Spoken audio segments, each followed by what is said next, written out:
Want to know who you should be buying or avoiding going into Game Week 33? Well, you've come to the right place. Stick with me and I'll take you through some options.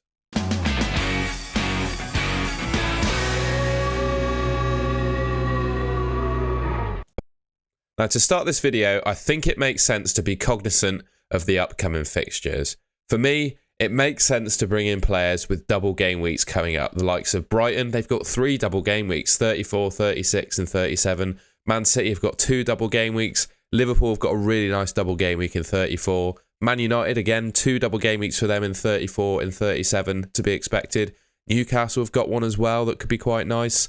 Fulham, I don't think I'd consider that one really. Man City and Liverpool, and the same with West Ham. But I think just running through that gives you an idea of the kinds of teams that I'm going to be selecting players from. Okay, so the first player I think you should be targeting is Mo Salah. The guy has been in an absolutely fantastic run of form, and it doesn't really matter how well Liverpool have been playing this season, he's still been putting the ball in the back of the net, apart from obviously when he takes penalties. I think also, and it's a point I'll get onto later in the video, of the Liverpool front three, I think Mo Salah is the most nailed to start. He's the one that you can pretty much guarantee to start every game. Or even if he doesn't start, you've got to think he's going to come on and get minutes. He's got a great run of fixtures over the next 5, and that double game week in 34. Spurs and Fulham, 2 home games. He's in great form. I think, well, he's the top player for expected points that game week, and I also think he's the best captain. So, yeah, bringing him in game week 33, even if you already had him on your free hit, right?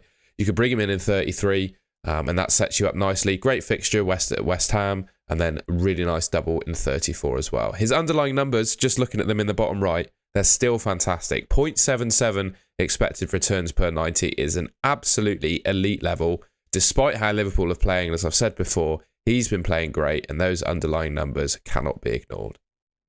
Now, the next player that I'm recommending is Marcus Rashford. I'm recording this video on Saturday night before the Man United team against Brighton in the FA Cup has been announced. You might be watching this video after that game's happened, so he may well have already featured in that game so that we know he's definitely fit to play in game week 33. But I think regardless of the FA Cup, I think he's going to be fit for game week 33, and almost more importantly, for game week 34, that really nice double Aston Villa and Brighton. So yeah, for me, he's Man United's star player this season and their best FPL asset. He's probably too the best value for money midfielder for the rest of the season, like 7.1 million for, you know, a guy who's pretty much absolutely nailed to start for them, and genuinely their best asset. I just don't think you can ignore him. And the reason I'm bringing him up is because I imagine quite a few of you have probably sold him over the last couple of weeks, given he was injured and you wanted to build your team to get ready for game week 32. But for me, even if you sold him already, I don't see any shame in buying him back because there's just so much upside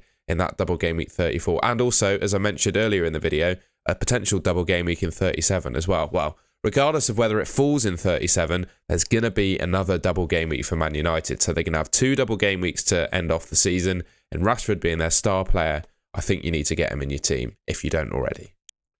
Next one might be a bit controversial for some people, but I think Trent and Robertson are decent options going forward. Just looking at the run of fixtures that Liverpool have left for the end of the season, it's really good. They've got West Ham, Tottenham, Fulham, Brentford, Leicester, Aston Villa and Southampton to end off the season. A lot of these fixtures also are at home, and I think, as we all know, Anfield creates such just a different environment for Liverpool, and they really play up to the crowd there. With a lot of those fixtures being at home, yeah, I just think they could have a really good run of it and really challenge for those top 4 places. I mean, it's definitely not foreign to Liverpool to just have an amazing, run of games where they don't concede a goal and are free scoring and amazing. And I could foresee that happening before the end of the season. And I think Trent and Robertson are going to be part of it.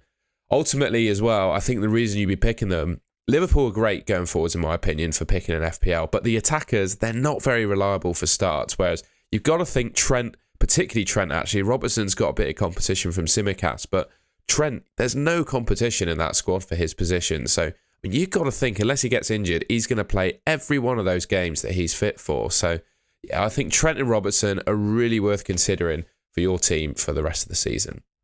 And then finally, as I mentioned when I went through the fixtures, Brighton, I'm all over Brighton at the moment. Obviously, with their 3 double game weeks coming up, you've pretty much got to be trebled up on them or you're going to lose out.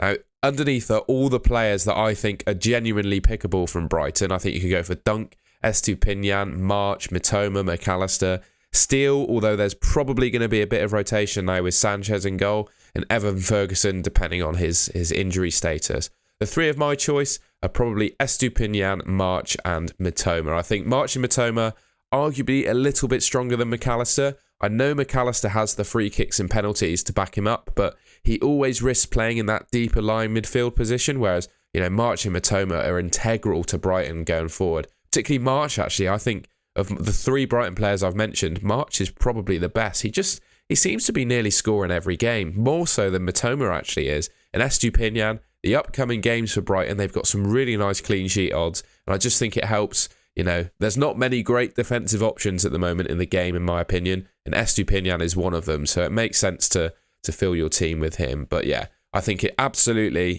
if it completely makes sense to triple up on Brighton, and I think you'll actually lose rank if you're not. On now to some players to avoid. As I said, when going through Rashford and looking at the fixtures, Man United have got a couple of double game weeks coming up, and there's not a great deal of options in FPL to choose. I'd say Rashford and Bruno are probably decent in midfield, but then if you want a third United player, you're sort of scrambling, and you might be tempted to go for a defender. But for me, with Varane and Martinez, well, obviously we know Martinez is out for the end of the season. I think we're still awaiting news on Varane, but to be honest, I think his season is over too. It's going to be Maguire and Lindelof or Shaw at the back, and that just doesn't inspire me for clean sheets at all. I think you could do a lot better, even just going for single game week players, to be honest, than trying to capitalise on Man United clean sheets. I'm a Man United fan, and I don't fancy them to keep many clean sheets. I don't think De Gea is actually leading the league at the moment in terms of clean sheets, but that's obviously because he's had Varane and Martinez playing in front of him all season. But yeah, just that Sevilla performance midweek in the Europa League, it's just so disappointing. Maguire, a lot of blame went to him for the back pass. I don't think he was too to blame. I think it's more De Gea really in his distribution. And what I've also noticed about De Gea, and this is an important point, I think, relating to Man United defence, he's very, very like a confidence player. And when he does have a lull in confidence, he really drops some absolute clangers of performances. And unfortunately, I think we might be seeing that coming up for De Gea. I hope to be wrong. Obviously, as a Man United fan, I'd never wish my own team or my own players to do badly. But I've just got a really bad feeling about the Man United defence at the moment.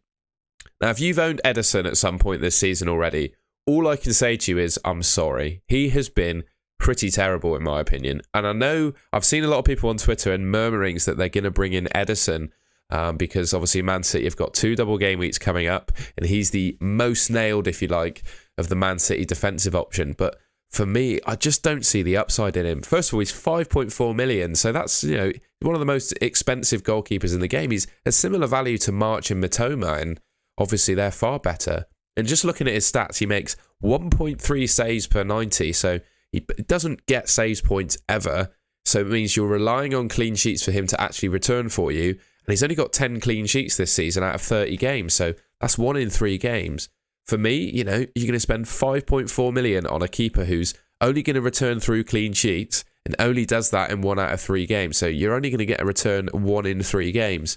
I think you're best off picking a much cheaper goalkeeper who just gets regular saves bonus. Those are the guys that are always the best in FPL. I think Brad Friedel is the highest scoring goalkeeper in FPL history. And, he played historically for like mid-table Premier League teams, but he made saves every game, and that's what got him the points. And that's what Ederson doesn't do. So for me, he's definitely a player to be avoiding. Not quite sure why I brought up Brad Friedel as my first thought, but I hope it helps the argument.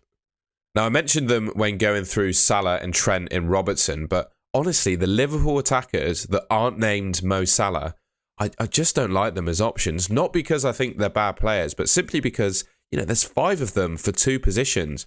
You got Nunez, Jota, Diaz, Firmino, Gakpo, and only 2 positions in that Liverpool front 3 for them to take up. So I don't think there's any of these guys you can say are nailed to start every game. And for that reason, I'm just not sure you can pick them. The only one I would say seems to be starting regularly is Cody Gakpo. I think Klopp likes his versatility. He can play on the left, can play through the middle, interchange with other players. I think that might be, the plus side that Klopp is seeing in him. But the rest of them, they seem to be getting benched one game, start the other game. It's just not clear on who's going to play. Maybe with game week 33 being so close to game week 32, there may be some rotation. Obviously Nunez was benched for 32. Does that mean he's going to start in 33? I don't know, maybe you could read into that. But honestly, I wouldn't want to play that game where I'm predicting the Liverpool attack. And for that reason, I think I'd just ignore them. And that's the end of the video. If you enjoyed it, I'd really appreciate it if you could leave me a like rating. And if you're new around here, hit the subscribe button down below. I'll see you in the next video.